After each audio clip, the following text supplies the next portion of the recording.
Hello বন্ধুরা, আশা করি সবাই খুব ভালো আছো। আজকে আমি তোমাদের সাথে শেয়ার করব কিভাবে একদম কম খরচে নিজের হাতে আমি ঠাকুর ঘরটাকে সুন্দর করে গুছিয়ে তুললাম, তাও মাত্র 100 টাকা খরচ করে। সেটাই তোমাদের সাথে আজকে শেয়ার করব।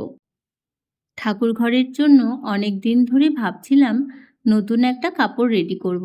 তাই আর দেরি না করে নিজেই বসে গেলাম সেলাই মেশিনে। আর দুটো কাপড় রং মিশিয়ে অনেক ভাবনা চিন্তা করে ভাবলাম কালারটা ভালো লাগবে কি না, যেহেতু লাল রয়েছে নিচে। তো যাই হোক, যেটুকুনি পারলাম কুচি দিয়ে একটু সেলাই করে নিলাম, কিন্তু পরে দেখলাম অনেকটাই ভালো লাগছে।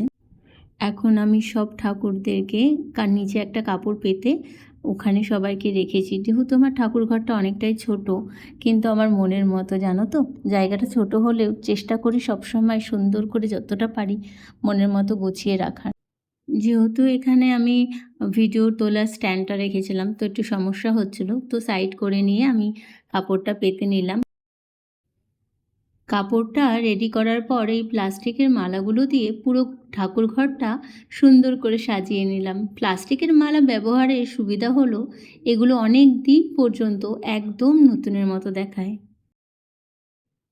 টুল ছাড়া আর পরেরগুলো লাগাতে পারছিলাম না, তার জন্য টুল নিয়ে এসেছিলাম।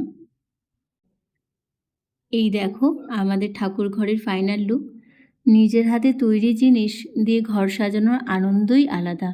ভিডিওটা তোমাদের কেমন লাগলো অবশ্যই জানিও। ভালো লাগলে একটা লাইক আর বন্ধুদের সাথে শেয়ার করে দিও। দেখা হচ্ছে পরের ভিডিওতে। টাটা। জয় জগন্নাথ। রাধে রাধে। হরে কৃষ্ণ।